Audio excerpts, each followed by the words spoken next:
Hi there, Stampers. This is Lisa with Queen Bee Creations. Welcome to today's Thursday Live, where we're doing a Stamping Made Simple card, where I work with something that's mostly punches and a little bit easier layout. On Mondays, I do more of a fun fold and a little more advanced, but I did get a request that you wanted some simpler tips. So that's what I've been doing this year on Thursdays.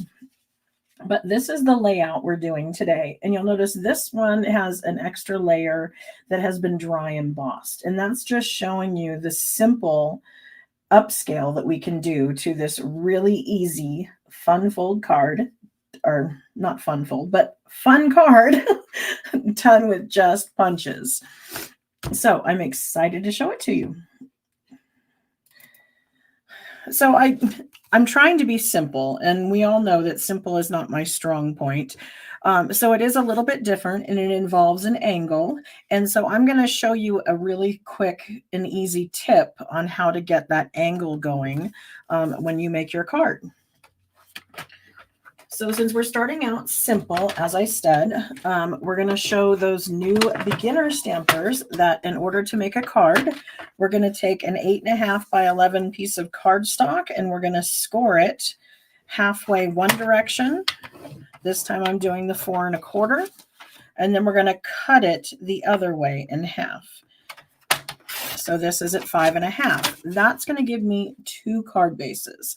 Now it's important that I scored in the middle, and that is done with the scoring blade on here. And mine's a different color. I apologize. It's normally kind of more of a tan.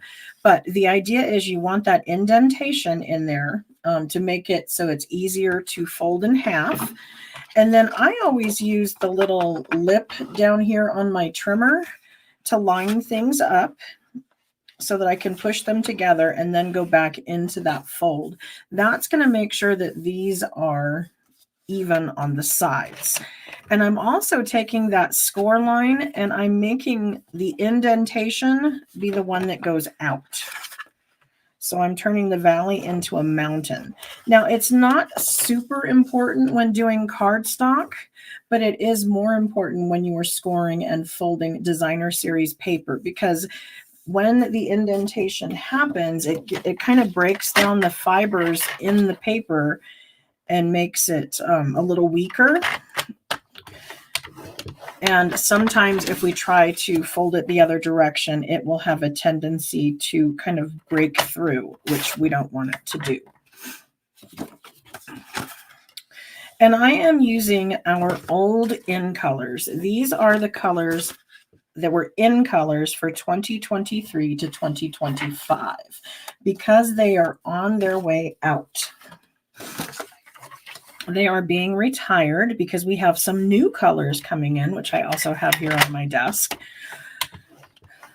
So if you like these colors, then you want to consider picking them up now, because we have announced our last chance list out of our January to April mini catalog, and so many things have been discounted, and while they're in there buying all the discounted stamp sets and dies, etc., they are buying up what's left of these in colors. So the colors I'm talking about are Copper Clay, Wild Wheat, Boho Blue, Moody Mauve, and Pebbled Path. And I'm going to tell you right now, they've already run out of their 12 by 12 cardstock, and they've already run out of the Boho Blue ink pad. So you want to grab your ink refills if you have these pads, and you want to grab some cardstock if you want to be able to use up, or use them on your future projects. So here I very quickly just made 6 different card bases. And then I'm going to be using our designer series paper that is in the color families. Now, every year Stampin' Up! Comes out with these 6 by 6 packs of paper, and they have them in all the families, basically. So this is the 2023 to 2025 in colors. Okay, so we have all these various patterns in here. So we have our kind of, I don't know what you'd call this, and then our leaves and flowers. And then on the back, we have stripes and we have the circles. Now they have this in every color Stampin' Up! Makes. Okay, and it's all the same pattern, just in the various colors, and you buy them in packs like this. And because we are coming into a new annual catalog, this design is actually going away to make room for a new design. And as I said, we're doing new colors. So our new colors are these ones here. So I like these colors. They're very muted. This, I mean, kind of looks like Melon Mambo, but it's not quite as red, and a little, the yellow is kind of muted. The blue is, I don't know, but these are our new colors, and they are, oh gosh, just because I said something. Seaside Spray, Darling Duckling, Timid Tiger, Cloudy something. And I forget this one. Somebody out there is going to know these colors, but these are the new in colors, and these are my color swatches. I am going to be updating my cardstock swatch that I sell on my website, and I'm going to be selling that. The updated version will have all the new colors in it. And then I'm also going to be selling just the 5 in colors as an add-on. So if you've already purchased the cardstock sampler from me, then I am going to have a separate listing where you can buy just the add-ons of the new colors. But for today's card, we're going back to our designer series paper, and I've already cut them into 3.5 by 5. And what that's going to do is it's going to give me 2 pieces for the front of my card. And so that's why I have 2 card bases of each one. So what I'm going to be doing is taking the designer series paper, and I'm going to line this up at 1.5 inches. Okay, and then I'm going to take a pencil, and I'm going to make a little mark here. And then I'm going to flip it around at 1.5 and make another mark. And then I'm going to cut between the 2. Okay, so that's going to give me this angle. So now I have 2 pieces that are the same.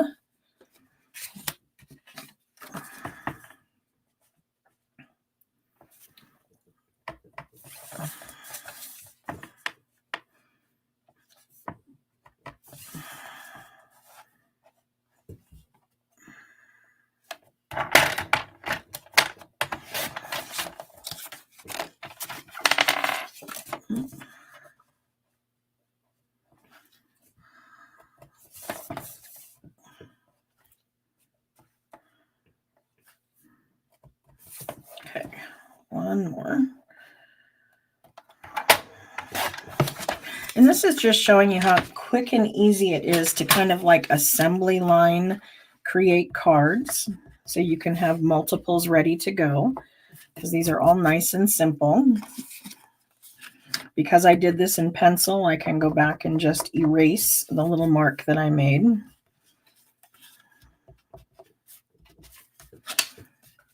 And then I'm going to go ahead and mount them on white to make them pop a little bit. So what I did is I cut a strip of white. This is basic white cardstock. And because these were 3.5 wide, these are 3.25. Now on my sample, I used 1/8 of an inch. That's a little skinnier. But I know you guys don't always like that. So,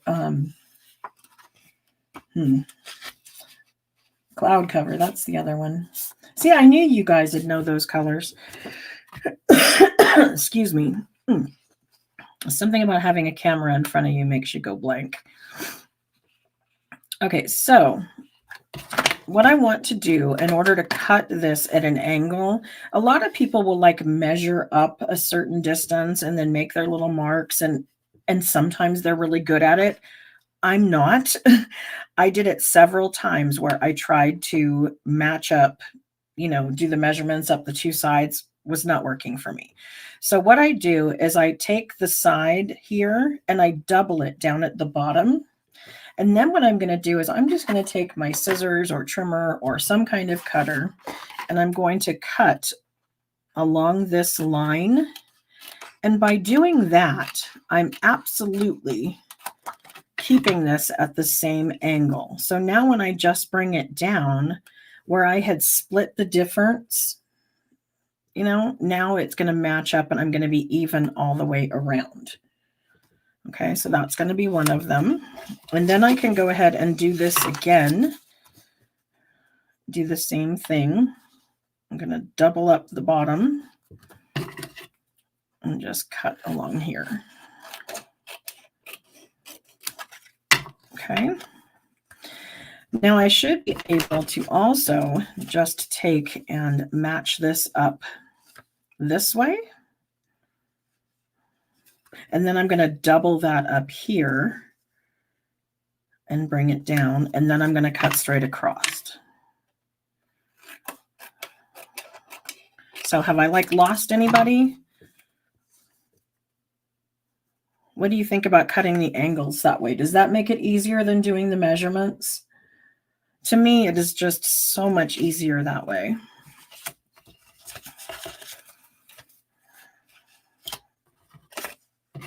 And I had another one. Okay, here we go. Excuse me, I've still got my cold. So I'm going to go ahead and adhere this using some liquid glue. And you can use whatever adhesive you're most comfortable with. Just if you do use the liquid glue, don't use very much, because if you put too much on there, it's going to warp the paper, and that's not going to be good.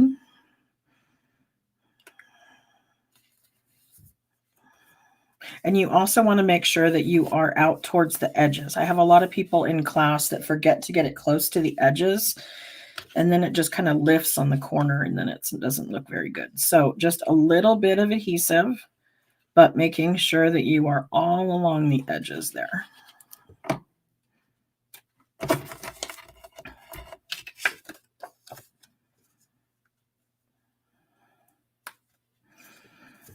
Okay, and then I'm going to be cutting out some leaves to go behind my circle.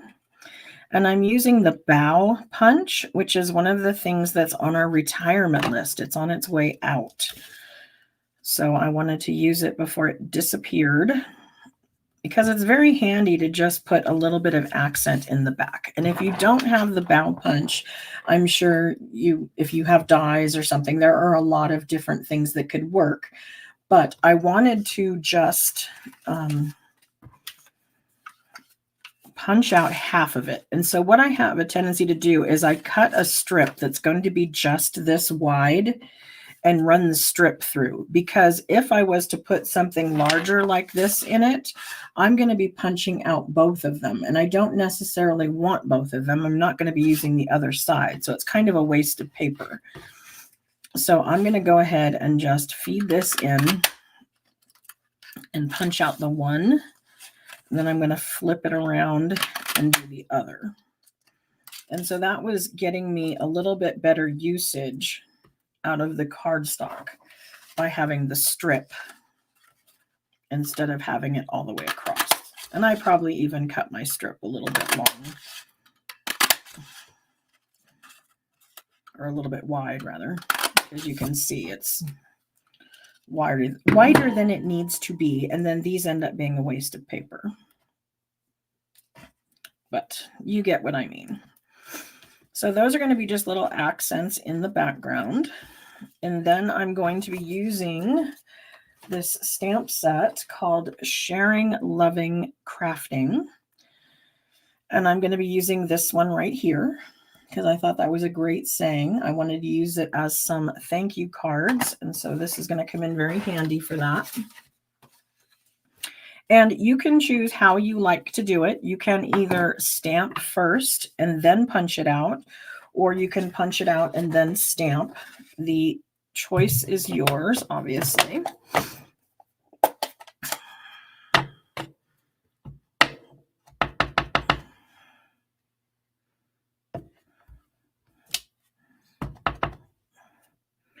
And I often say too that I try to keep my ink pad out in front of me rather than kind of off to the side, which some people will do, because if I have it next to me, I have a tendency to dip my elbow in it. So by having it way out in front, there is less of a chance that I'm going to stick my arm into it. Oops, there's the other one. And I had brought out strips. I know I did.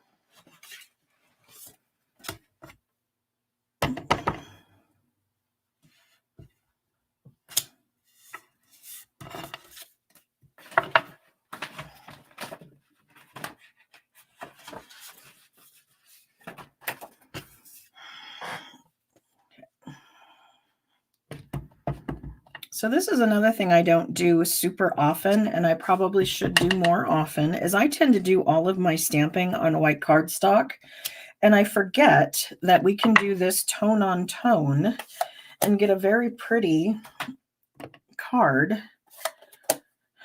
by stamping in the color ink that our cardstock is. Go ahead and punch these out using the 2 3/8 inch punch. Oh, and that one's a little low. I'll have to redo that one. Now, if you have a little piece like this and it doesn't want to fit in there, you have nothing to grab hold of.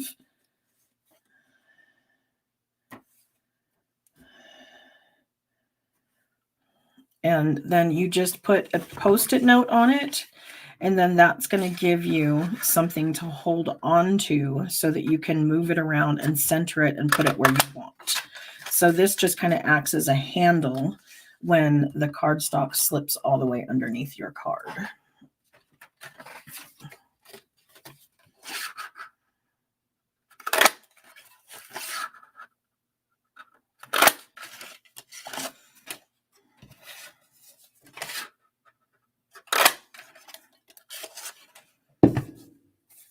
So as I said, this one, I need to sharpen my punches. You can sharpen a punch by punching through aluminum foil. Did you know that? If your punches ever get dull, like mine's getting kind of frayed around the edges here, what I want to do is take it up to the kitchen and grab some aluminum foil and then fold it up several times so it's a little bit thick.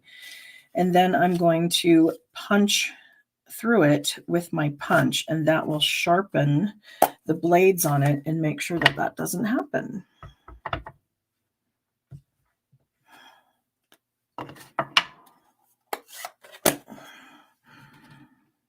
Okay, so what we can do is we can go ahead and just take and adhere this straight to our card front for this one.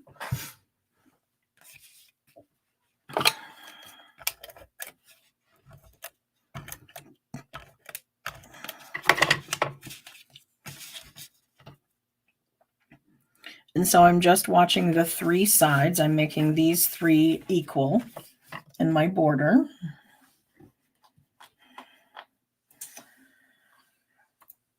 Okay, Judith has a good hint about putting a little bit of glue underneath where you missed it if you didn't get glue along the edges. You can put a little bit on a piece of paper and tuck that under. That's a good idea.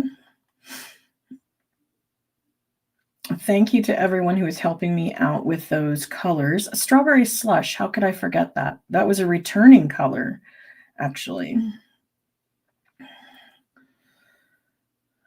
So thank you to you guys for helping me out as my brain is like not on full firing on all cinders, I guess I want to say, cylinders. So now I'm just going to arrange a few of these little leaves kind of poking out from behind, and I'm just going to estimate where they're going to go so that I can put this on here. And you can choose to put them down however you wish. You can use glue dots or some liquid glue. When I use glue dots, I have a tendency to put a little piece of ribbon around them, so that if I ever was to drop them and they fall on the floor and they go, scooting across the other side of the room, this little piece of ribbon here is going to keep it from unraveling as it goes flying. I'm sure that happens to nobody except me, right?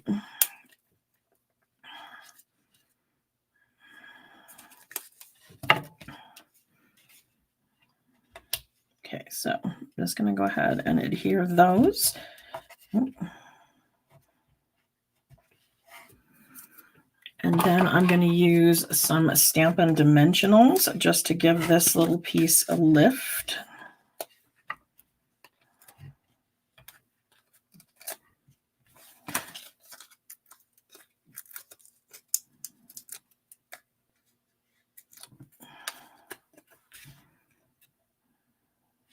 And there's our card in boho blue. Okay, now if you wanted to step it up a little bit, as I said, you can take and dry emboss one of the layers to put underneath there. So I'm going to take this dry embossed layer, and this is done with one of our larger embossing folders. We have now started making these oversized embossing folders so that if you wanted to, you could actually emboss the entire card front and back. So it can be for larger embossing areas or possibly scrapbooking, but it does give you a larger surface area. But I'm going to do the exact same thing I did with the other one, in that I'm just going to layer these pieces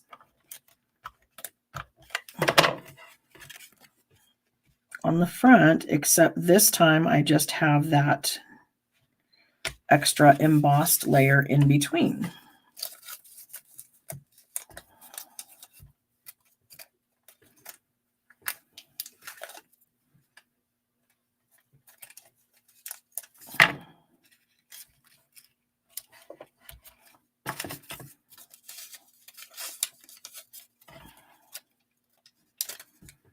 Okay, another thing you can do to step things up a little bit is possibly add some embellishments. Now, of course, there are embellishments that are already done in these colors, so you can choose to buy some that are already the color that you need. Or if you have the Stampin' blends, you can convert some of our clear or white embellishments.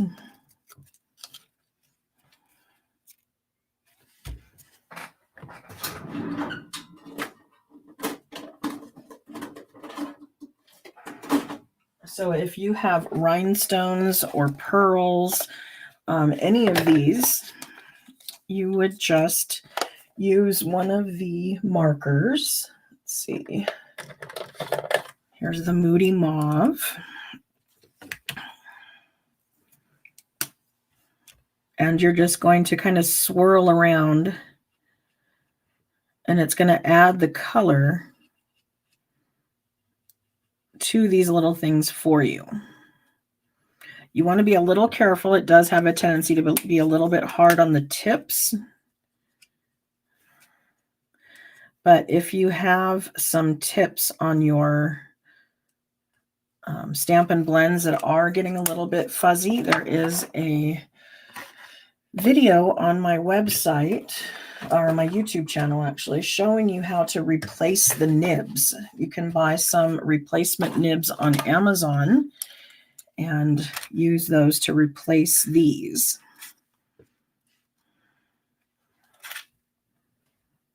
Let's see, just with a little bit of the Stampin' blend onto the pearls, I was able to add some that are the color that I needed them to be. So I'm going to continue working along on my cards and doing them all with the outgoing 2023 to 2025 in colors. So hopefully you liked that layout and found a few tips along the way.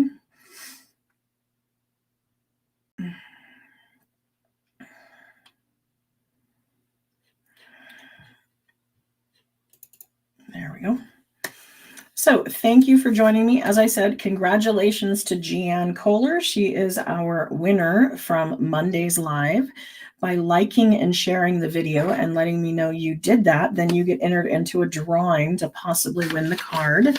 And she won Monday's card of the little pop-up toolbox. So if you don't have that tool set, that's another thing that is super cute. And actually it's carrying over. So I'm excited about that. Because as we know, my husband is a carpenter, so little tool things are always fun at our house. So there is a simple card that you can make in bulk in whatever color you choose. So thank you for joining me, and I will see you back here on Monday for another fun fold card. And I hope that you enjoy the sale in the meantime and go pick up your in colors before they're gone. Thank you so much. Bye.